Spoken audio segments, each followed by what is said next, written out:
Hello बच्चों, आज हम आगे के क्वेश्चंस करने वाले हैं सिंपल इंटरेस्ट के। इससे पहले हम 1 से लेकर 6 तक के सारे क्वेश्चन कर चुके हैं और उसके साथ ही मैंने कुछ क्वेश्चंस आपको होमवर्क के लिए भी दिए हुए थे, तो आई होप कि आपने वो सारे किए होंगे।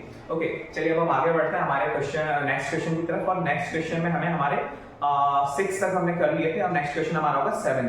ओके, तो सबसे पहले हम क्या करेंगे, सबसे पहले हम क्वेश्चन को पढ़ेंगे और क्वेश्चन क्या दिया हुआ है। अब देखिए, क्वेश्चन सारे के सारे आपके न्यूमेरिकल्स टाइप है, जो आपको वर्ड्स प्रॉब्लम टाइप बोल सकते हैं आप, तो जिनको आपको पहले पढ़ना पड़ेगा। जब तक आप उनको अच्छे से पढ़ेंगे नहीं, तब तक आपको समझ नहीं आएगा कि उस क्वेश्चन में गिवन क्या है और आपको फाइंड आउट क्या करना है। देखिए, सबसे पहला क्वेश्चन है कि समीर अ फार्मर। 7 क्वेश्चन हम देख रहे हैं एंड हम केदार गुप्ता को कवर कर रहे हैं, तो आपको याद रखना है कि आपकी बुक कौन सी, और उसके साथ द मस्ट इंपॉर्टेंट जो है आपका कि आपको आपकी बुक आपके पास रखनी है। ओके, चलिए हम क्वेश्चन नंबर 7 को करते हैं। A farmer takes a loan of 8400। ये देखिए, मैंने ऑलरेडी यहाँ पे लिख दिया है सारी चीजें, तो यहाँ पे आपको प्रिंसिपल दिया हुआ है जो है 8400 एंड कह रहा है कि एक जो फार्मर होता है वो 8400 पे क्या करता है, एक लोन किसी से लेता है, बोरो करता है। उसके बाद वो रेट ऑफ इंटरेस्ट जो होती है उस लोन पे होती है 7.5%। फिर क्वेश्चन आपसे कह रहा है कि अगर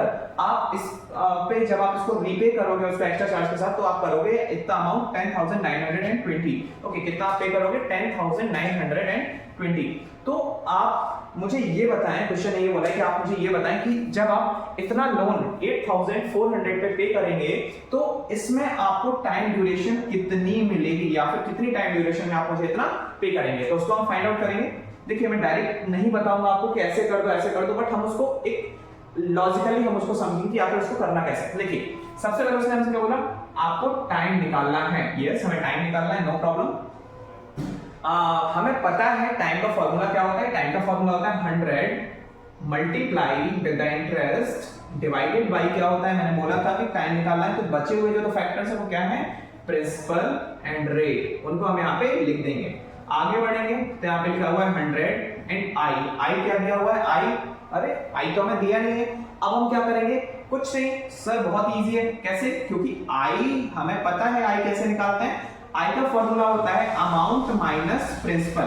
तो आपका अमाउंट कितना होगा, अमाउंट आपका कितना दिया हुआ है 10920 एंड उसी के साथ आपका जो प्रिंसिपल है, प्रिंसिपल आपको कितना दिया हुआ है 8400। अब जब आप इसको सॉल्व करोगे तो आपका आंसर कितना आएगा, आपका आंसर आएगा लगभग 2520 रुपीज। तो यहाँ पे आपका इंटरेस्ट आपके सामने आ जाता है। अब आप क्या करेंगे, आगे की जो प्रोसेस है उसको कंटिन्यू करेंगे। इंटरेस्ट की जगह पे आप इंटरेस्ट को पुट करेंगे, जो कि हमारा है 2520 एंड प्रिंसिपल आपका दिया हुआ है 8400 एंड रेट आपको दिया हुआ था 7.5%। तो ऑलवेज रिमेंबर अ थिंग कि आपको क्या करना है, आपको सबसे पहले इसको मिक्स फ्रैक्शन से नॉर्मल फ्रैक्शन में चेंज करना है। तो यहाँ पे 7 2 जा 40, 40 1 15 एंड 15 हम लिख देंगे, जो डिनोमिनेटर है वो सेम का सेम ही रहेगा। अब इसको 15/2 हमने लिख दिया। अब यहाँ पे हम रेट की जगह पर 15/2 लिख देंगे, ऑब्वियस सी बात है, हमने ये कंप्लीट कर दिया। ओके, अब हम इसको सॉल्व कैसे करेंगे, तो याद रखिए जब भी इस तरीके से क्वेश्चन हो तब आप इस 2 को क्या कर सकते हैं, ऊपर पहुंचा सकते हैं। यहाँ पे मल्टीप्लाई में 2 हो जाएगा, ठीक है, यहाँ से 2 क्या हो जाएगा, कट जाएगा, यहाँ पे 2 पहुंच जाएगा। अब आप क्या कर सकते हैं, इसको जनरली आप इसको सॉल्व कर सकते हैं। अब ये थोड़ा सा क्या होता है, मुश्किल होता है कि सर जब ऊपर होता है तब हम कुछ अलग करते हैं, नीचे होता है तब हम कुछ अलग करते हैं। तो इसका मैं आपको एक सिंपल सा सॉल्यूशन आपको समझा देता हूं कि आखिर अगर आप ऐसे देखिए, ऐसे तो आपको क्वेश्चन समझ आ गया, ऐसे आप आगे सॉल्व कर सकते हैं। बट अगर आपको इसको डायरेक्ट सॉल्व करना है तो डायरेक्ट कैसे करेंगे, आप क्या करिए, 2 से कट करिए, सो 2 1 2 एंड 2 से जब आप इसको कट करेंगे तो 4200 यहाँ पे आने वाला है।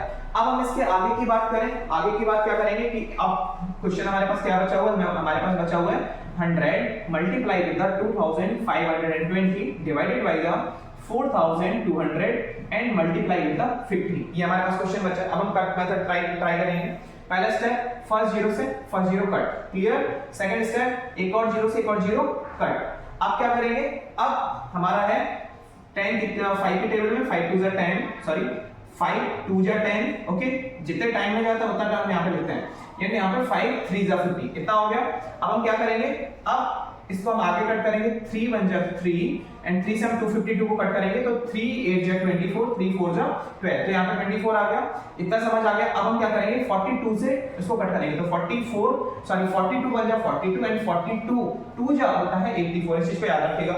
लास्ट में हमारे पास क्या बचा हुआ है, लास्ट में हमारे पास बचा हुआ है 2 मल्टीप्लाई 2, सो हम यहाँ पे 2 का मल्टीप्लाई कर देंगे 2 से एंड वी हैव 4 और हमें निकालना क्या था, टाइम निकालना था, तो हमारे पास आंसर आएगा ईयर्स में and this is the 4 year answer. Done. ये क्वेश्चन आपको समझ आया हो तो आप इसको नोट कर लीजिए। अगर आपको कोई भी डाउट होता है तो आप कमेंट सेक्शन में आप मुझे बता सकते हैं, तो मैं फिर से आपका डाउट क्लियर कर दूंगा। चलिए नोट कर लीजिए जल्दी से इसको, फिर हम नेक्स्ट क्वेश्चन की तरफ चलते हैं।